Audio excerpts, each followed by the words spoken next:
Você está assistindo o programa Revelando Histórias e hoje vamos contar para você a história de Nivaldo Oliveira, o nosso técnico aqui da Rádio Universitária. E para contar juntamente comigo, mais uma vez, Mara Peixoto. Tudo bom, Mara? Tudo bem, Solange. Já é nossa parceira aqui, né? Já sim. E aí, você que já conhece Nivaldo, tem alguma diferença de contar a história de alguém que a gente já conhece e de alguém que a gente não conhece, ou não existe diferença nenhuma? Não existe diferença, mas é muito bom contar a história de uma pessoa que você já conhece. Então vamos lá? Vamos sim. Acompanhe agora a história de Nivaldo Oliveira. Estamos aqui no cenário do Canto Potiguar, mas não para gravar o programa, e sim para conversar com Nivaldo Oliveira, o nosso locutor e técnico aqui da rádio. Tudo bom, Nivaldo? Tudo bom, Solange. É um prazer grande poder estar aqui junto com vocês na TV UERN, né? Na UERN TV. Nivaldo, conta aqui pra gente como foi que surgiu a sua história na rádio. Qual foi o ano? Como foi que tudo começou? A minha história no rádio é engraçada. Em 1989, eu conheci os meninos que trabalhavam na 105, né? Já estava a rádio começando, né? Tinha terminado de entrar no ar. E eu conheci os meninos por eu estar trabalhando em um mercadinho onde era a passagem deles. E eles paravam para comprar a merenda deles, e aí eu fui pegando o conhecimento com eles, a amizade com eles, e aí foi onde despertou, né, a vontade na verdade, de conhecer, que eu nem conhecia, um estúdio de rádio, né? E do conhecer esse estúdio de rádio foi que me despertou a vontade de trabalhar. E eu comecei trabalhando como operador de áudio, né? Uma mesa dessa, locutor. Na verdade, só me deram um locutor depois de 3 meses, né? Eu trabalhava à noite, fui fazer um teste, aí nesse teste eram 3 meses para mim me adaptar, ver como era, os canais de mesa, como era que funcionava. Hoje, que é totalmente diferente, hoje o operador chega, senta aqui, bota o computador, vai dar tudo certo. Mas naquela época a gente tinha que saber o que era, que a gente usaria e que canal usaria.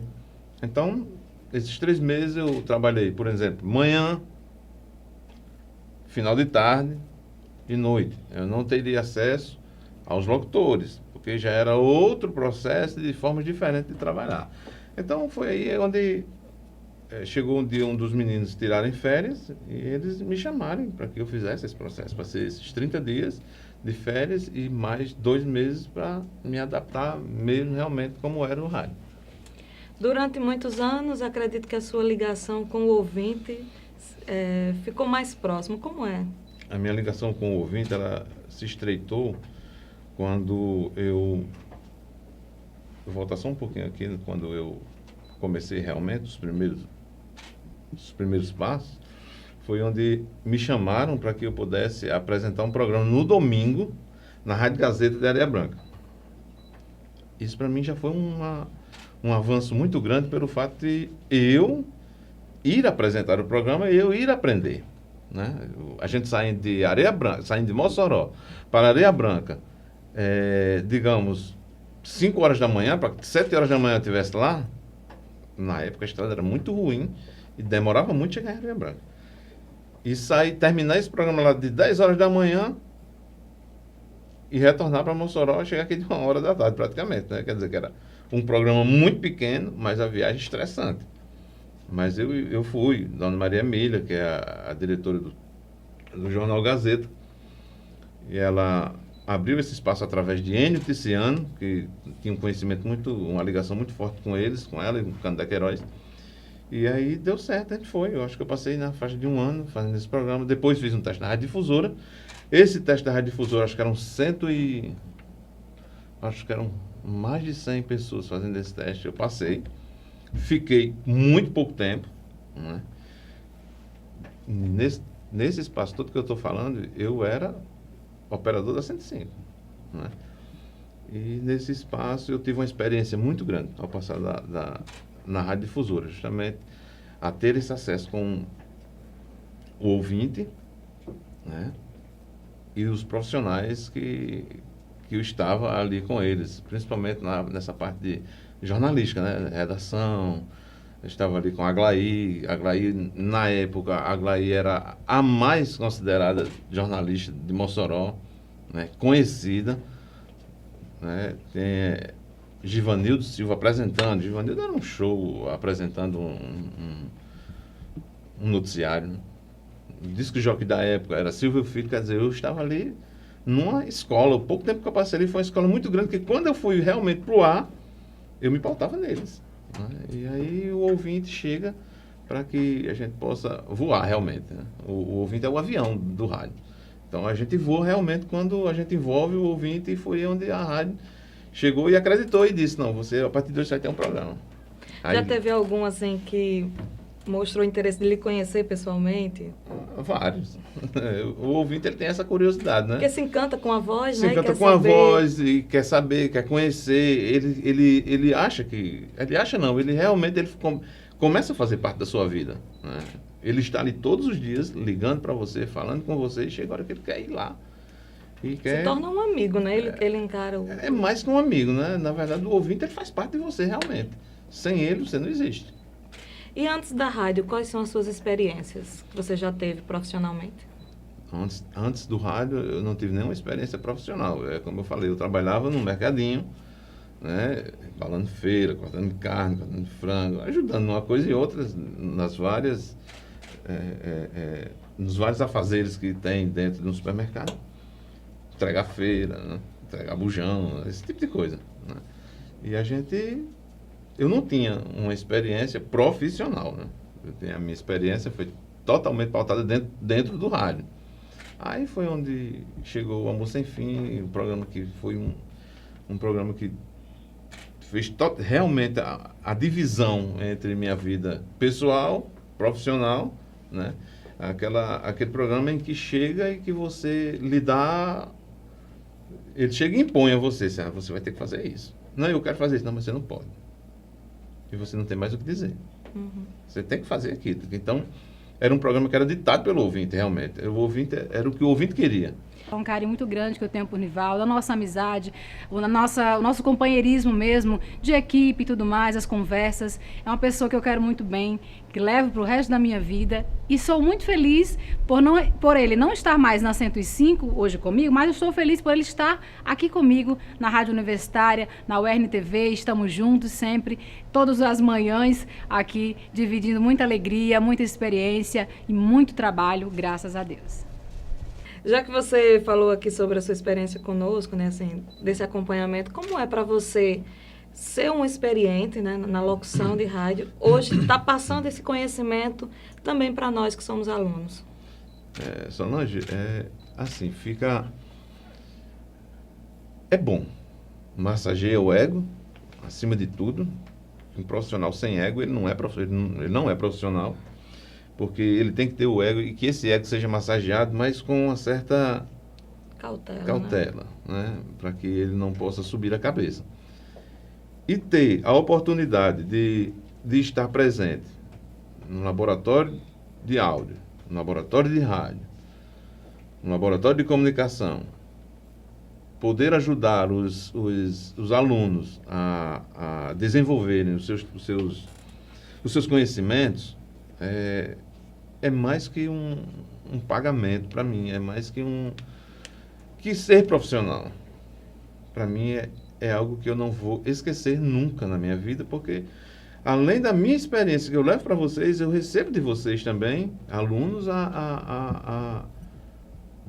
aquela coisa do querer, né? Eu quero fazer, eu posso fazer, então me ensine que eu sou capaz. E tantos anos aqui na UERN, você já viu alguns se formarem, né? Hoje estarem no mercado, né? Já, no mercado, hoje nós temos no mercado, não passou por mim na época, mas trabalha com a gente. A Aline, né, que saiu daqui, a Aline Ares, Railson Carlos, que está aí no mercado, tem Tony Maciel, que faz o Canto Potiguar, que também vai sair daqui, já está perto, né? E a universidade está fazendo isso, está cumprindo seu papel dentro da comunicação social, quando coloca esse pessoal no mercado. Eu lembro de uma história que eu nunca esqueci, logo do início, quando eu comecei minha trajetória no rádio, da minha primeira gravação, primeiro off que eu fui gravar para um comercial, e quando me desloquei para um estúdio aqui da cidade, que cheguei lá, né, Nivaldo já estava aguardando para fazer a gravação dele, né? Ele iria fazer a gravação de um supermercado, com as ofertas, com os preços de promoções. E quando eu cheguei lá, eu não sabia que era Nivaldo, né? Não fazia a mínima ideia de que era o cara que eu ouvia na rádio, aquela voz que todo mundo já conhecia. E hoje, né, ter a oportunidade de trabalhar com o Nivaldo aqui na URNTV, ter esse apoio dele, fazendo as suas intervenções, é uma grande satisfação, um grande prazer. E sem falar também que foi meu companheiro de trabalho na FM 105, né? Durante pouco tempo, tivemos aí, sim, a oportunidade também de trabalharmos juntos no mercado do rádio. Foi um grande prazer. Vamos voltar aqui rapidamente no tempo, bem ali, bem pertinho. Bem pertinho. A sua infância. A minha infância foi toda ela, assim, muito humilde, que eu falo, não de forma de eu ser aquela pessoa que faço, que eu arrumo, mas assim, humilde em questões financeiras, né? Quando a gente saiu de Riachuelo, a gente mamãe morava em Caiçara, papai morava em Riachuelo, e a gente morava numa casinha de taipa. Você sabe o que é uma casa de taipa, né? Uhum. Casinha de barro e madeira. Então, quando a gente saiu de lá, nós viemos para a Serra do Mel. Já mudou muito, a gente já enricou. A gente enricou, ou enricar que eu falo, porque a gente veio para uma casa de tijolo, um negócio arrumadinho com piso, né? Telhado bonitinho, não sei o que, não sei o que. E papai trabalhando, tudo arrumado. Meus irmãos, minhas irmãs começaram a trabalhar e a coisa melhorou. Então, a partir daí, eu vim para Mossoró para estudar, né? Quando eu vim para Mossoró para estudar, aí eu disse, não, a partir de agora eu tenho que não me desligar, mas deixar minhas raízes dentro, mas eu tenho que fazer com que essas raízes possam crescer e florescer, porque senão não tem como eu me profissionalizar de nenhuma forma na época na Serra do Mel. Hoje já mudou, virou cidade, não sei o que, as coisas mudaram, mas hoje, aliás, na época não tinha como um crescimento. Quem conhece você sabe que você é bem família, né? Então, assim, toda essa sua história lá da infância, com seus pais também, fez você construir a sua própria família. Fale um pouquinho pra gente. Com certeza. Quando eu cheguei, aqui em Mossoró, que eu comecei a ver novos horizontes, enxergar novos horizontes, comecei a ver as coisas realmente como funcionam em vários... Eu era acostumado a ver o quê? Cajueiro. Não era acostumado a ver carro, trem, hospitais grandes, né? Lojas grandes, esse tipo de coisa não era coisa que minha visão era acostumada a visualizar.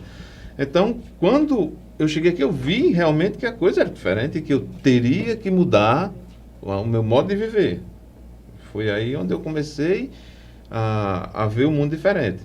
E na questão familiar, depois que eu casei, né, com Fábia, que veio o Tiago, e aí a gente começou a ver que realmente eu teria, a partir dali, eu teria que ter um papel, meu papel era fundamental com ela, porque nós tínhamos ali um filho já, né? Tiago nasceu em 89, que foi o ano que eu casei. Eu casei e ele já nasceu, né? Aí eu vi que aquilo ali eu não poderia deixar aquilo ali parado, eu tinha que botar para frente. Então, é como se eu tivesse comprado um terreno e aquele terreno cheio de mato, eu teria que limpar, né? Eu teria que limpar. A minha família era quem ia me pautar a partir daquele momento. E aí a gente foi trabalhar para fazer como o papai, criar o bichinho, né? E daí foi para a vida, procurar os afazeres. Como não tinha o que fazer, ia fazer feijoada, ia fazer festa, ia fazer uma coisa e outra para ter como levar o nosso alimento para dentro de casa.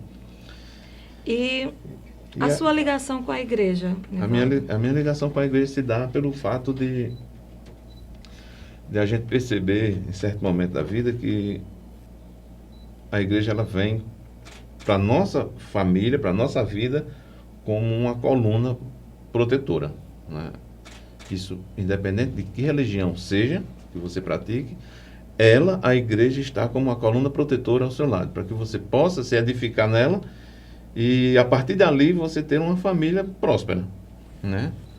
Foi a partir daí em que a gente começou dar a nossa contribuição para a nossa religião e para a edificação da igreja no nosso ser, no nosso meio, na nossa comunidade e na nossa vida, principalmente. Toda a família. Toda a família. Toda a família. Nivaldo, a gente quer agradecer muito a sua participação aqui no nosso programa e em nome de todos os alunos que passam por aqui, né, eu quero agradecer muito, eu sou prova disso, né, da sua paciência, do seu cuidado para que o nosso trabalho, os nossos off, né, a nossa voz na matéria, seja em qualquer coisa que a gente vá colocá-la, que saia direitinho. E é muito importante, né, ter você do lado, alguém que a gente respeita, o profissional que você é. Então, a UERN-TV só tem que agradecer a sua contribuição aqui conosco. Muito obrigado. Eu que agradeço a vocês e principalmente pela oportunidade de expor assim, o meu lado profissional, né?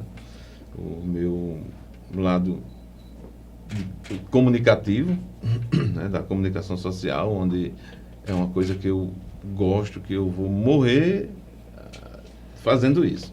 Eu posso até fazer outra coisa, mas comunicação eu nunca vou deixar de estar ali presente. Obrigado a vocês. Nada. Você pode acompanhar aqui a história de Nivaldo Oliveira, o nosso técnico, nosso locutor, que está sempre transmitindo aqui, compartilhando conosco as suas experiências. O nosso programa conta com o apoio cultural de GEDAV Decorações. Fique agora com a história de Nivaldo Oliveira, contada através do olhar fotográfico de Mara Peixoto. If I stay here just a little